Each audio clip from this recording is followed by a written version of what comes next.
Bonjour à toutes, bonjour à tous, bienvenue dans l'émission Comme toujours. Vous le savez, c'est une émission consacrée au patrimoine immatériel, le patrimoine vivant, les savoir-faire d'hier et d'aujourd'hui. Et aujourd'hui, nous allons consacrer notre émission à la poésie. Pour cela, on accueille un amoureux des mots qui, depuis sa retraite, vit et assouvit sa passion pour la musique lexicale. J'ai nommé Paul Boisselot. Poète, vos papiers. Consacrer une émission à la poésie, en faire l'apologie. Est-ce bien raisonnable? À dire vrai, je vais être honnête, je ne le crois pas. Car, mesdames et messieurs, la poésie est une maladie dangereuse. Ceux qui en sont atteints, les poètes le sont encore plus. Oui, mesdames et messieurs, ces drôles d'individus ont de sérieux troubles de la vision et de la perception. Il leur arrive de voir à la place d'une table un bout de mer, un miroir, la tristesse ou même une enclume. Et le plus grave, c'est que certains écrivent à mots armés et tirent à bout portant. Non, mesdames et messieurs, je vais être honnête, je ne crois pas qu'il faille faire cette émission. Les poètes ne sont pas gens de bonne fréquentation. Et oui, rongés par les vers, ils ont l'alexandrin solitaire. Peintés de nostalgie, ce sont des vrais livrognes, avec livre-poche sous les yeux. Beurrés comme des petits lus, ils sniffent de la métaphore, s'injectent du syllabique, se font une ligne, puis une autre ligne, amateurs d'héros, d'héroïnes. Et la nuit, quand le fond Baudelaire est frais, un petit pull Verlaine sur les épaules, suivez mon regard, ils ne peuvent s'empêcher de boire l'encre à gros brouillons. Ils ont l'écriture dans le sang, pas 2 grammes, pas 5 grammes, non, 2 ou 3 livres bien pesés. Ce sont des sortes d'échansons sous de mots qui, à des heures plus très catholiques, n'hésitent pas à déboucher en pleine rue un sublime Victor Hugo de 1843 de Derrière les fagots. Alors, Château Michaud, vinifié en fût, un Château Guitry, Grand Cru bourgeois ou un Bergerac Côte de Cyrano. Avec eux, imaginez un instant les conduites en état d'hilarité dans les rues. Imaginez-les en train de calembourer dans les recoins, de contrepéter dans la soie. Et le policième à tour de mots, à tout vent, délit de tas de pages nocturnes, atteintes à l'ordre moral. Les poètes sont des obsédés textuels. Portés sur la chose littéraire, ils ont pour habitude de s'adonner à des plaisirs textuels en solitaire. Certains courent même jusqu'à plusieurs livres à la fois. Poète, vos papiers, vous l'avez compris, ce n'est absolument pas raisonnable de faire une émission sur cette maladie grave, incurable. Il en est même, c'est une maladie rare qui se prolonge après la mort et qui, semble-t-il, est plus contagieuse. Car oui, beaucoup de gens, tristement sains, fréquentent les poètes morts dans l'espoir secret d'attraper leur maladie. Où allons-nous? Enfin, je me le demande. Pour cette émission, nous tenons un poète atteint de cette belle maladie, de ceux qui n'ont pas de mal à dire les mots avec des mots. Allez, comment on devient poète? Quelle place fait-on à la poésie dans notre société, dans notre monde? Sauverait-elle le monde? Allez, autant de questions, on n'a que 20 minutes, avec lesquelles on va aborder tous ces sujets. Il est notre invité, acteur important de l'association L'Essor Poétique ou les Poésies Nomades. J'ai nommé Jean Boisselot. Paul, je vous avais dit, je connais un Jean Boisselot. Je savais que ça arriverait. Paul Boisselot, excusez-moi, Paul. Jean-Paul. Merci bien. Bienvenue dans cette émission. Eh ben, c'est moi qui suis très heureux d'être avec vous. Donc, je vais commencer par... Alors, peut-être, avant de commencer, je vais vous présenter deux amoureux des mots, 2 chroniqueurs que sont nos 2 Jean-Pierre Bertrand et Jean-Pierre Pouvreau. Jean-Pierre Pouvreau, eh ben, il s'est mis à la pomme. Ah oui, ah oui, pom, pom, pom, pom. Monsieur est poète au casque. Oui, poète, il faisait poète. Et vous allez nous parler des pommes. Ah oui, je vais vous parler d'un fournisseur de pommes bio qui me paraît intéressant de découvrir parce que c'est des produits de qualité qui viennent de la famille Gazo qui a monté les vergers de Vendée. D'accord. Voilà. Et donc, c'est la pleine saison des pommes. On peut les faire beaucoup avec du gibier. C'est la saison du gibier à l'heure actuelle, où elle va commencer. Donc, il faut en profiter.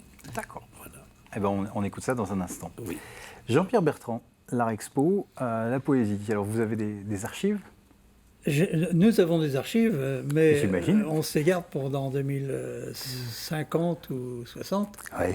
Et comme on a la chance d'avoir un poète, de fréquenter des gens qui sont poètes, bah c'est beaucoup plus simple de les inviter puis qu'ils le fassent en direct. Alors je vais donner quelque chose de concret.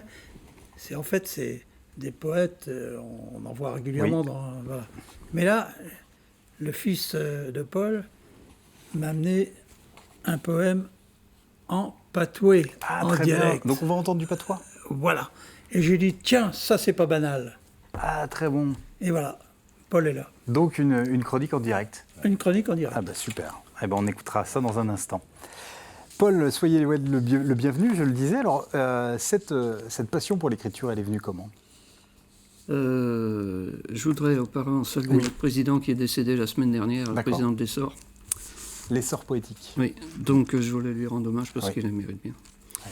Donc moi, c'est venu à l'école, hein. On apprenait des poésies, on en récitait et puis on écrivait un compliment à la fête des mères. Hein. Et puis moi, quand je lisais ces gens qui faisaient rimer les mots, ça me chantait, quoi. Je me suis dit, pourquoi est-ce que j'en ferais pour autant ? Donc j'ai essayé. Et puis, comme ça, puis après, on fait des trucs sur les profs quand on est étudiant, c'est rigolo. Après, ça passe un peu, ça revient. Bon. Et puis, à la retraite, je me suis dit qu'il fallait s'y mettre un petit peu plus sérieusement. Donc, j'ai fréquenté, pas par hasard, mais parce que j'ai téléphoné sur une annonce aux Poésies Nomades, Madame Oumar, qui s'en occupe. D'accord. Alors, ce sont des réunions à Saint-Gilles, ça se passe à Saint-Gilles-Fourny. Nomade, ça veut dire qu'on les fait un peu n'importe où. En l'occurrence, c'est sur la plage. 3 soirs par été, et puis après, dans d'autres lieux en hiver. Et donc, me dit, bon, vous venez avec un poème, 2 poèmes si vous voulez, et puis vous les lirez, puis c'est parti. Et là, j'ai connu des gens qui j'ai demandé, il n'y a pas autre chose que les Poésies Nomades en Vendée. Et si, il y a l'Essor poétique. Et donc, je suis rentré à l'Essor poétique en novembre 2015. D'accord. Voilà.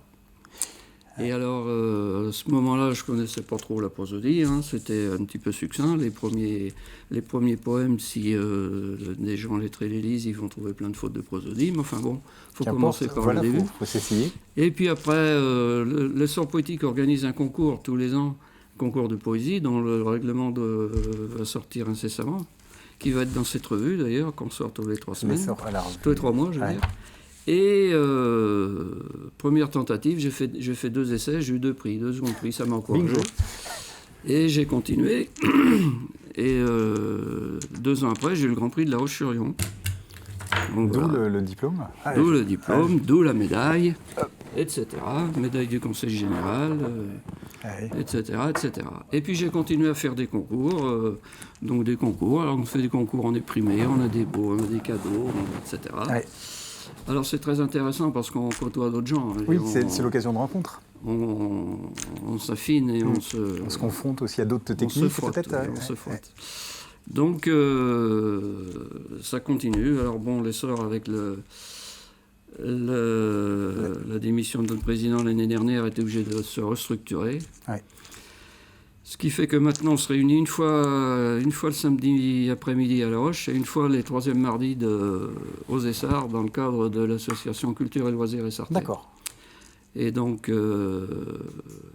l'Essor reprend un petit peu hein, parce qu'on a eu un gros trou l'année dernière. Et il y a des gens qui viennent comme ça pour avoir entendu parler de les poésies, des gens qui lisent des revues où il y a des poèmes et puis qui finalement va voir. Ça intéresse bien plus de gens qu'on croit. Et des gens qui n'écrivent pas forcément ? Des gens qui n'écrivent pas forcément. C'est le plaisir du mot, le plaisir de lire. Mais qui, au bout d'un moment, se laissent tenter et qui... J'ai une amie des Essarts là, qui vient depuis, et que je connais depuis très longtemps. Je lui dis, viens dans la poésie, ça pourrait t'intéresser et cultiver. Oh, tu sais, la poésie. Et puis finalement, elle est venue. Elle m'a envoyé 2 poèmes, mais... magnifique. C'est surprenant, mais elle-même d'ailleurs, mais on peut le faire, quoi. Il n'y a pas de... Parce que souvent, peut-être, on s'interdit. On se dit que la poésie, c'est pour les autres. Il y a ce côté peut-être un peu sacré. Mais souvent, quand on parle de poésie à certaines gens, on dit « Oh non, c'est pas pour moi ». C'est pas pour moi. En fait, c'est pas vrai, quoi. C'est pas vrai. Il y a des gens qui ont des états d'âme puissants, hein, qui ont des... c'est une façon de les exprimer, de les partager. Et ça libère. Oui. Ça libère. Donc voilà la démarche. Alors, cette revue est éditée tous les 3 mois. D'accord, l'Essor poétique. Alors, dans cette revue, elle est couleur. Tous les ans, tous les trimestres, il y a un reportage sur un poète vendéen. D'accord. Celui du printemps, c'était Marcel Chabot, que vous connaissez. Marcel Chabot. Hein qui était disquaire à La Roche, chez qui on allait acheter nos disques. Il était à côté de la clinique à l'époque. D'accord. Et puis celui-là, ça devait être Cécile Sauvage. D'accord, autre poète. La mère d'Olivier Messiaen, qui a une plaque à La Roche. Donc toutes les... Chaque numéro il consacre un sujet à un poète. Et des poèmes Donc là, je vois Charlotte Bruno Madras, c'est une des fondatrices de l'essor poétique avec Irène Devaux, Auguste Pro, des gens Auguste Pro, peut-être que vous connaissez. Irène Devaux, moi je... Irène Devaux, oui, c'est ça. Oui. Donc ce sont les fondateurs de... Et il y a des thématiques, c'est par thématique ou pas du tout? Les textes vont aborder plein de sujets différents. Il n'y a pas de thème imposé. Vous écrivez un poème, vous l'envoyez. D'accord. Okay. Alors là, il y a des contes, il y a des poèmes primés au concours. Et puis si vous cette nuit, vous nous sortez un joli poème, vous me l'envoyez, ou vous l'envoyez à notre présidente qui est de Luçon, et on vous fait paraître si vous voulez. Donc il peut paraître. Alors c'est une revue qui est distribuée dans toute la France. On a des lecteurs de toute la France. Et le concours, il y a des participants de toute la France même de l'étranger. D'accord. Oui. Alors cette année, tout est tombé à l'eau avec la crise Covid. On a fait le concours, mais on n'a pas pu faire la restitution. La remise des prix. Et puis tous les concours auxquels j'ai participé cette année, c'est à peu près pareil. C'est soit reporté l'année prochaine, soit annulé, soit c'est la bérésinade. Oui. On va marquer une pause, Paul Boisselot. Si vous êtes tombé dans les poèmes, il y en a qui tombent dans les pommes. Oh là là, ça prévient pas quand ça arrive, ça vient de loin. Allez, à table avec Jean-Pierre Pouvreau. Ça vole haut. Ça vole haut, oui, m'encouragez pas. Jean-Pierre, on vous écoute. Eh bien voilà, une pomme chaque matin éloigne le médecin, disaient nos arrières, nos grands-parents. Et c'est vrai. Et on se souvient qu'on a appris l'origine du péché original. Oui. Adam et Ève, quand Adam a croqué la pomme. La pomme, la fameuse. Voilà, et donc évidemment, la pomme, c'est un fruit magique. Il faut les acheter bio quand même, parce que sur les pommes... Oui, autrement, il faut savoir qu'il y a une trentaine de traitements sur les pommes autrement, quand même.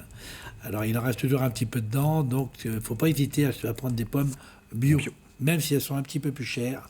Bon, vaut mieux manger moins et manger de la pomme bio. Voilà, c'est moins risqué. Donc celles-là, elles sont fournies par les vergers de Vendée, plusieurs magasins sur toute la Vendée. Les vergers de Vendée ont été montés par la famille Gazot, spécialisée dans la production de pommes, poires, fraises, cerises, kiwis, tomates, haricots verts cueillis à la main. Alors c'est une famille qui produit des fruits depuis 1948. C'est une belle entreprise, co-dirigée par Olivier, Stéphane, Vincent et Jean-Charles Gazot. Une belle famille animée par la passion de leur métier d'agriculteur, la troisième génération de passionnés à poursuivre l'activité du grand-père Gazot, des magasins accueillants sur toute la Vendée. Découvrez sans hésiter les vergers de Vendée, c'est gratuit. Et c'est le sens de la formule. Voilà. Ils ont lancé également, entre autres, leur production de... Il y a plein d'autres produits, mais voilà. Vous ne pouviez pas tout ramener. Voilà, non. Alors, ils ont un pur jus de pommes sans alcool, évidemment. C'est pas du cidre. Alors là, on peut en prendre et boire ça à l'apéritif, sans problème. Vous pouvez en boire, en reboire, manger des pommes, en remanger, faire des tartes aux pommes, des tartes tatin, accompagner les gibiers, vos recettes avec des pommes. Oui, du sucré-salé. C'est sucré-salé, c'est excellent. Voilà, nous on fait des pommes confites avec un caramel qu'on garde pour accompagner le foie gras, par exemple. Voilà. Et la pomme, elle se conserve longtemps? Comment sur une année pouvoir en manger Normalement, dans le temps, les pommes, on les gardait d'une année sur l'autre, les pommes de garde. Maintenant, les pommes qu'on achète, celles-là, elles sont vieux, on peut les garder au moins un mois ou deux. Quand même, faut pas, au frais dans un endroit frais, ventilé, cave. Cave, voilà, c'est l'idéal. Voilà, une cave. Une bonne cave, il n'y a pas de problème, on garde les pommes. Et il faut les manger mûres, donc ça veut dire qu'il faut les sortir un petit peu à l'air libre et puis les consommer au gré des besoins et puis des envies. Le matin, une pomme chaque matin, c'est vrai que c'est un coup de faim, c'est un vrai bonheur. Voilà. C'est sûr. Croquer dans la vie. Croquer dans la vie, croquer dans la pomme. Tout à fait. Apple. Vous êtes un peu poète. Non, je retire le dernier. Il y a tout dans les poésies. Hein, mais voilà. Merci Jean-Pierre. Non, je peux dire. Paul, je reviens vers vous. Quand vous nous avez parlé de votre première rencontre avec les poésies nomades du côté de Saint-Gilles, vous êtes allé dans ce groupe-là, vous aviez... J'étais en vacances. Vous étiez en vacances, mais puis j'étais en train de feuilleter les festivités qui étaient proposées, quoi, les activités. Et je tombe sur poésie nomade, un numéro de téléphone. Et puis, donc j'ai appelé, je suis tombé sur Madame Ogmar qui est présidente. Et puis non, vous venez, vous emmenez vos poèmes et puis vous venez. Donc, et alors justement, c'était des poèmes que vous aviez écrits, que vous avez lus? Ah oui. Donc, oui. Et c'était la première fois que vous les donniez en public? Oh, je pense, oui, parce que c'est l'époque où je commence à écrire vraiment, oui. Oui. La poésie, c'est fait pour être dit, écrit, mais aussi il y a une musique quand on dit les mots. Oui, il y a une musique quand on dit les mots, il y a un rythme, hein, il y a un choix de mots, oui, bien entendu. Hein. Dans la musique classique, oui, il y a du rythme, oui, il faut du rythme. Dans la poésie libre, on est plus relax, quoi. Si vous voulez, on peut faire des phrases plus longues, des mots plus longs. D'où la limite entre prose. Oui, alors c'est quoi la prose, il n'y a pas de contrainte? Eh bien, c'est le génie du poète, quoi, qui sait dire des choses différemment. C'est les tournures qui viennent différemment, un mot différent pour dire la même chose, et qui donne un agrément supplémentaire, quoi, et qui fait que ça n'est plus de la prose, quoi. Effectivement, c'est assez difficile à expliquer, mais j'imagine, mais c'est comme ça, quoi. Donc on peut faire des vers, on peut ne pas faire des vers. Enfin, poésie classique obéit à des règles. Strictes, une méthode et technique.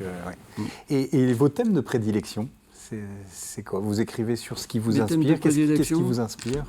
Pas trop de thèmes de prédilection. Beaucoup les sentiments. Oui. Et puis des flashs tout d'un coup. Une conversation, un mot par exemple. J'ai un exemple. Hein, J'étais à l'hôpital début de l'année, et puis dans le couloir, il y avait une femme qui était sur un brancard en attendant, quoi. Et la dame pleurait. Alors là, moi je ne la voyais pas. Hein, l'infirmière lui dit: qu'est-ce que vous avez, madame? Et la dame dit: je pleure parce que j'ai perdu mon mari, et s'il était là, il serait à côté de moi. J'en ai fait une. Et du coup, vous en avez fait. Des choses comme ça, quoi. Dans la rue, quelqu'un, une silhouette, voilà, ça vient comme ça. Et finalement, vous êtes un bon écouteur, bon observateur. C'est le monde qui inspire, c'est les situations du quotidien. Bon observateur, je sais pas, parce que j'ai plutôt l'impression que ça me saute à la vue, quoi. J'ai pas l'impression que c'est moi qui les cherche. Ça vient vers vous. Vous comprenez? Donc. Parce que la poésie, il faut que ça vienne naturellement. C'est pas au forceps. On ne travaille pas une poésie comme... il faut que ça vienne, quoi. Il y en a un qui a dit que pour le dire, les mots arrivent aisément, mais c'est la vérité, quoi. Si on rame sur un... C'est pas bon. On n'y arrive pas. Il faut que ça coule, quoi. Et c'est un rapport quotidien que vous avez à l'écriture? Tous les jours? Est-ce que...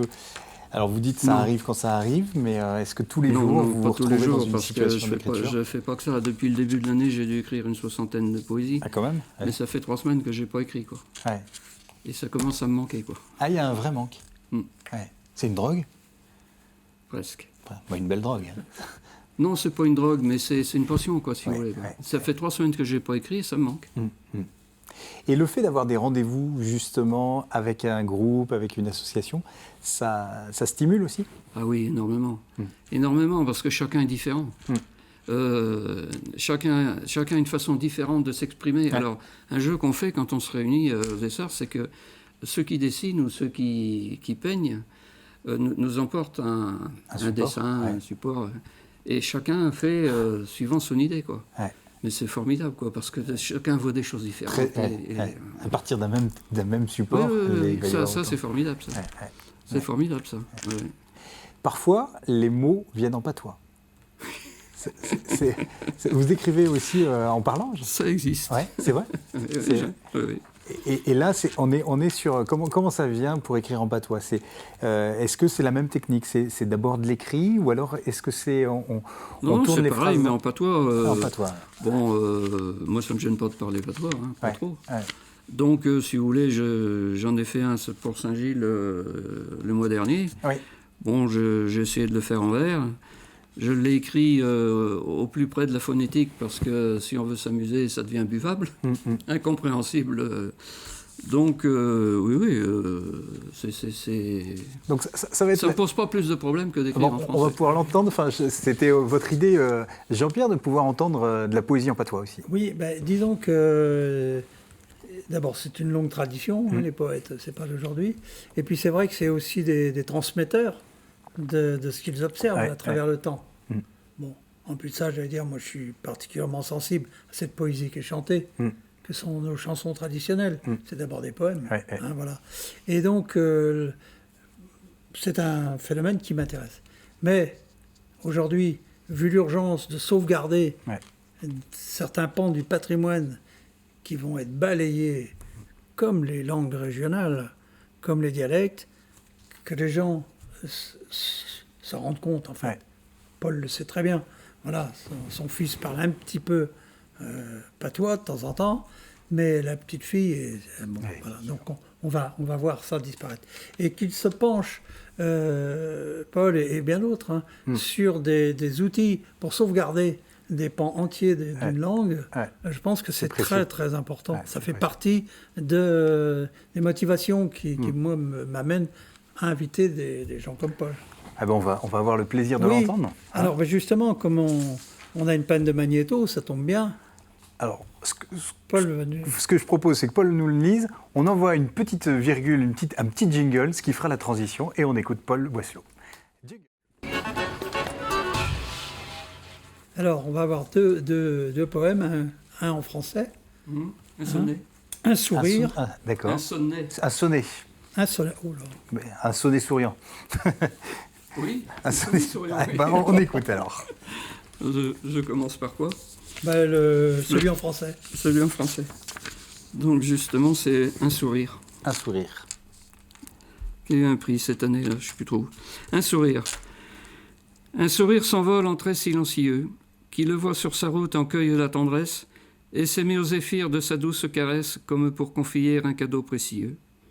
Cette sollicitude au goût délicieux, du fruit de ses égards vous nourrit d'allégresse, et grossit les trésors de celui qui l'adresse, en fortune de prince, aux gestes gracieux. D'une grâce divine, un sentiment se fonde, et de l'offrande coule une source profonde, qui nourrit d'amitié celui qui le reçoit. Quand le regard s'éveille au ciel des yeux complices, l'échange ouvre les cœurs au plus pur délice, dans l'osmose de paix que l'amour seul conçoit. Merci beaucoup.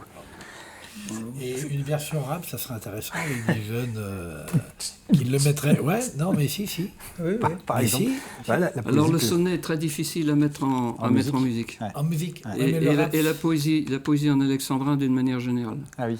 Parce que le rythme de la poésie ne correspond pas forcément au rythme musical. Oui, mais le rap, c'est pas vraiment, c'est un genre de musique, mais c'est particulier, quoi. Et c'est surtout du rythme. Voilà un concept. Mais c'est vrai que la poésie se marie avec plein de choses. Non, mais c'est sûr. Quand on aura un marin, je vous ferai écouter un rap. Ah oui. Fait par un gars des sables, en patois, sablais, sur les pêcheurs. Ah ben on écoutera ça. C'est un petit... Ah ben avec plaisir. Ouais. Et puis on va terminer l'émission avec un poème en patois. En patois. Alors c'est le Préveil de Saint-Martin. Alors il est question d'oublier qu'est tes pieds, vous savez ce que c'est? Parce qu'à Saint-Martin, il y avait un dicton qui disait que au Préveil de Saint-Martin, le biais devait tes pieds. Bah oui. Le blé devait être... D'accord. Le Préveil de Saint-Martin, c'était le 2e dimanche de mai. D'accord. Donc nous voilà au Préveil de Saint-Martin. On y va. Premier dimanche de mai, il y avait au Paul Préveil. Il voulait ouvrir l'Ernestine, tchel de la Fougendrère. Dame, on est une belle papote, puis elle a d'aubarère. D'après que dans cette cabane, tout lui tes pieds. Il est payé d'eau praline, puis d'eau berlingot, quelques crottes de bœuf aussi, puis d'eau cacahuète. Puis il est tiré à la grolle, puis à la chamboulette. Il est gagné un nounous. Il en a fait cadeau. Il y est donné tout de suite, elle était bien heureuse. Il était content, moi, avec. Il osait vu à ses ailes. Il est cru que dans ce nez-là, elle allait me bisaille. Mais elle sait que devant le monde, faut pas faire la coureuse. Puis on avait un bal. Il avait dansé tout dû. Elle se soulevait sans cotillon. Là, il a vu sa cheveuille. Tu peux être sûr, mon petit gars, est une sacrée belle feuille. Son corsage qui gonflait, qui écartelait le tissu. Il avait dansé le quadrille, puis la girouillette. Elle avait les joues toutes rouges, puis les ailes tout bien. L'été tant et bafeille, qu'elle en battait l'ofiant. C'est à côté Yama, il a vu de près sa binette. Il avion la gaule si près, il n'a pas pu me retenir. Il est bisé bédeux en la penchant en arrière, à cette grappinaille à mon cou, fallait voir. Joe Couillon, c'est sûr, mieux que pas ouvrir dire. Elle est vraie amoureuse, autant que moi sûrement. Quand il est rentré au cerf, il avion bien travaillé. Il sait sûr qu'un de ces jours, on sera allé la marier. Mais faut pas au dire, toujours pour le moment. Ben merci de nous l'avoir dit en tout cas. Bravo. Merci beaucoup Paul Boisselot, les poésies et puis les sœurs poétiques. Merci beaucoup Paul, félicitations. Bravo. Et bon, c'est trop rare les moments de poésie en télé et puis dans la vie. Merci beaucoup les Jean-Pierre. Et puis on se dit pour une prochaine émission. Les poètes sont les... Ah, j'ai oublié, trop tard. Les poètes, ça viendra pour une prochaine émission. En tout cas, merci les Jean-Pierre. Merci Paul Boisselot. Hatché fight. Hatché fight et à bientôt. Hatché fight.